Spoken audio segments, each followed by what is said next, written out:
Peace and blessings, YouTube. The Ripper here. It's been a while since I posted because a lot of times, by the grace of God, I like to allow certain information to crystallize because there's so much going on in the world. And, in our lives, we're busy with business and building and, making and elevating. And a lot of times we lose sight.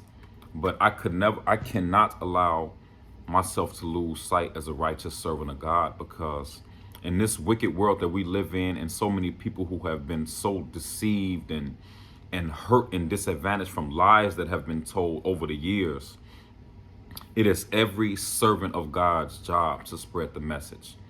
Now we have to give ourselves time to allow things to crystallize, because I don't do YouTube for egotistical purposes. I don't do it for validation or attention. I do it to change lives, to inspire, to motivate, to uplift.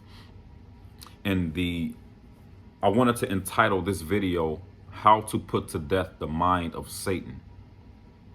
Now, as we all know, Satan is not outside of ourselves. Satan is within us, and so is God. The question is, who or which power will you bow to? This world that we currently live in promotes the Satan of self. It tempts and stimulates the Satan of self, the idea of sexism, the idea of racism, the idea of materialism, all of these isms that separate people and allow us to be at odds with each other because of these isms.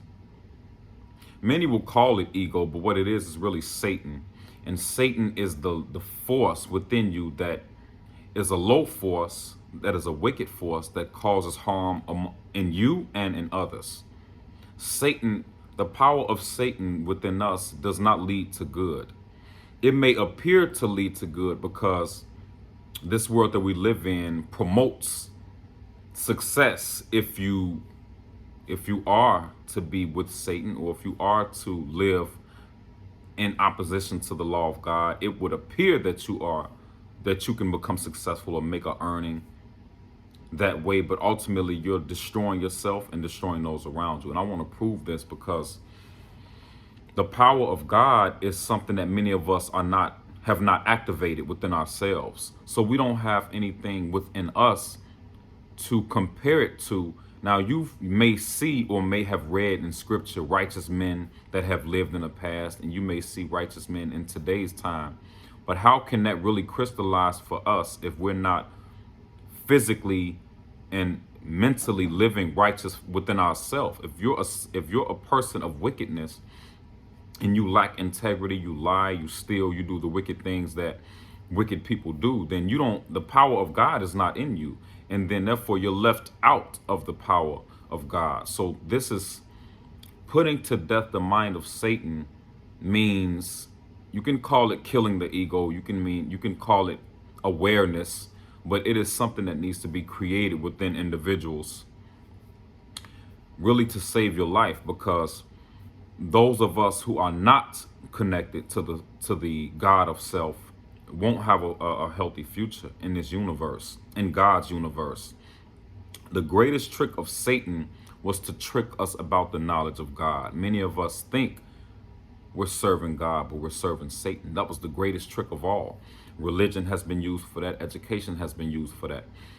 And when you see the condition of the world, and you see how backwards humanity is going in a circle, it's because Satan has been in charge.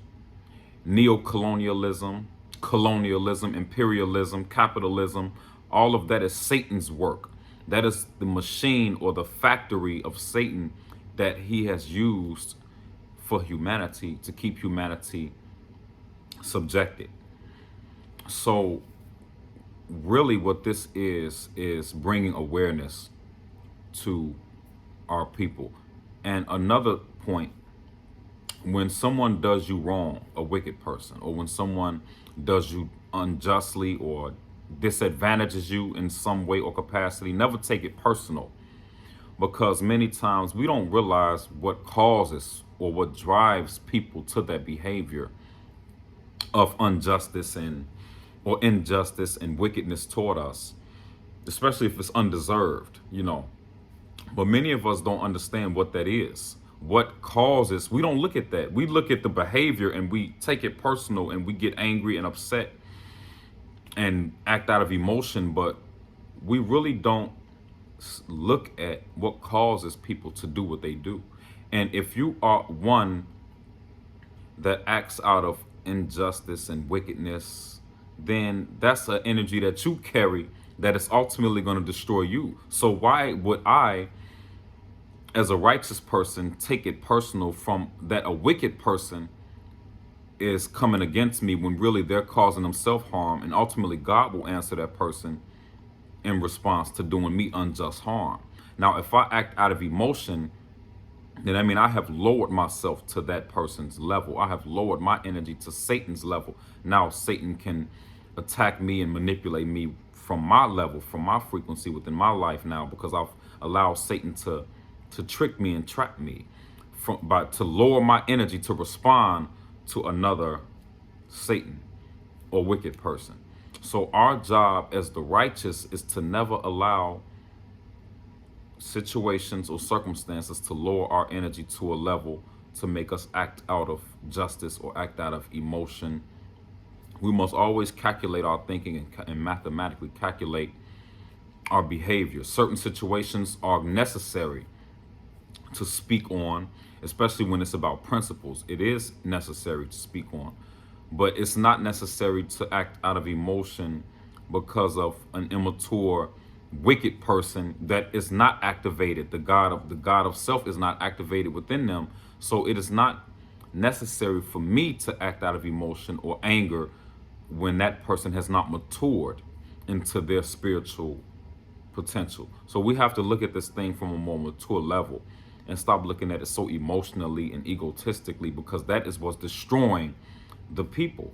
We have to look at this from a spiritual level and continue to mature spiritually. Until we mature spiritually, we won't understand this war we're in, this spiritual warfare. We will continue to go in the same circle and be tricked and trapped by Satan. The first thing we have to do to become aware and to not fall in the tricks and traps of Satan is we have to be made aware of our own wickedness. Once we're aware and made aware of our own wickedness and evil and correct it, then God can step in and take over. And then we can start to change our life and change our frequency and be reformed. The first process, though, is being made aware. That is the first step to putting to death the mind of Satan, is being made aware that Satan is in us and that we are a part of this plan, and we have a role to play. The wicked have a role. Why did God allow the wicked to have power in the first place? If it did not have a divine purpose, Satan would not be in power right now. Satan had a job to do, and his job was to trick the righteous. God needs to know, if you truly are righteous, then you won't fall in the tricks and traps of Satan. Once you overcome Satan's tricks and traps, now God can really elevate you and use you for greater purposes and power. But you have to go through the process first. That's why Satan had to be given power. In order for you to follow Satan, Satan had to trick you about the knowledge of God. Because if you know he's Satan, you're not going to follow him. So Satan's job was to deceive humanity really about the knowledge of God and the knowledge of self. That was the only way Satan would be successful in tricking the people, because no intelligent person would openly follow Satan, because to openly do that means you automatically have chosen death and destruction for yourself. So mathematically, Satan was used to lower humanity to a level of beast-like nature, to bring that out of human beings, to show human beings that you also have the potential to live like an animal. You have the potential to be as low as the animals in terms of knowledge, where you just move off instinct and emotion and not intelligence. That was Satan's job. Now, once you're made aware of that, now you can start to be cleansed and purified. Once the knowledge of God and the teachings of God has struck you, now you can come up now into higher self, higher potential, higher greatness spiritually and mentally. And then your physical will be elevated as well in terms of your health, your mental capacity, your spiritual capacity. So it starts with awareness. It starts with accountability, self accountability, and knowing that we have the power to change our reality and make it what it should be, and not allow Satan to manipulate us. So I'm gonna leave it there, family.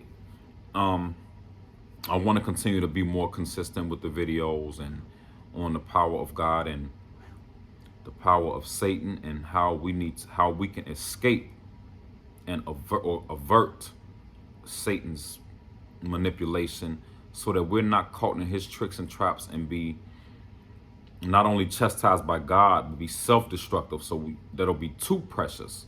You're putting unnecessary pressure on yourself by living wicked, and God is chastising you. So let's not be our own worst enemy and tap into a greater knowledge and self responsibility and power. Thank you. Peace and blessings.